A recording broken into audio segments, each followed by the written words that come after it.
ക്യാമ്പിങ്ങിന് പോയൊരു വീഡിയോ ഇട്ടപ്പം എനിക്ക് കുറച്ച് പേര് മെസ്സേജസ് അയച്ചിട്ടുണ്ടായിരുന്നു കേട്ടോ. ക്യാമ്പിംഗ് എക്സ്പീരിയൻസ് ചെയ്യാൻ ഇഷ്ടമാണ്, അല്ലെങ്കിൽ ആ കാടിനുള്ളിലുള്ള ഒരു ക്യാമ്പിംഗ് വൈബൊക്കെ താല്പര്യമുണ്ട്, എന്നാൽ നമ്മൾ ഈ ടെൻ്റ് ഒക്കെ കൊണ്ടുപോയി അവിടെ സെറ്റ് ചെയ്യുക അല്ലെങ്കിൽ ഈ പബ്ലിക് വാഷ്റൂം യൂസ് ചെയ്യാനൊന്നും ഇഷ്ടമല്ല എന്ന്.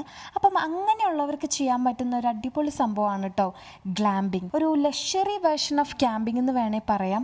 കാരണം നമുക്ക് ഇതുപോലത്തെ കുട്ടി ക്യാബിൻസ് ഉണ്ടാവും, ബെഡ് പ്രൊവൈഡഡ് ആയിരിക്കും, അത്യാവശ്യം വേണ്ട അമ്യൂണിറ്റീസ് ഉണ്ടാവും, മെയിൻലി പ്രൈവറ്റ് ബാത്റൂംസ് ചൂസ് ചെയ്യാനുള്ള ഓപ്ഷൻ ഉണ്ടാവും. അപ്പോൾ ക്യാമ്പിംഗ് എക്സ്പീരിയൻസ് ചെയ്യണമെന്ന് ആഗ്രഹമുള്ളവർക്ക് ഞാൻ പറയുവാണെങ്കിൽ ഗ്ലാമ്പിംഗ് ഫസ്റ്റ് ചെയ്തിട്ട് ക്യാമ്പിംഗ് ചെയ്യുവാണെങ്കിൽ കുറച്ചും കൂടെ ഇഷ്ടപ്പെടും കേട്ടോ. നമ്മൾ പോയത് മുസ്കോക്കയുള്ള സാന്റാസ് വിസ്പറിംഗ് പൈൻസ് ക്യാമ്പ് ഗ്രൗണ്ടിലാണ് കേട്ടോ. ഇവിടെ നമ്മൾ ചൂസ് ചെയ്തത് 2 ക്യാബിനാണ്. ഒരെണ്ണം ലോഫ്റ്റ് ഉള്ളതും ഒരെണ്ണം ബങ്കി ആയിരുന്നു കേട്ടോ നമ്മൾ ചൂസ് ചെയ്തത്. ഇതിൽ 2 4 പേർക്ക് നമുക്ക് കിടക്കാൻ പറ്റുന്ന രീതിയിലുള്ളതാണ്.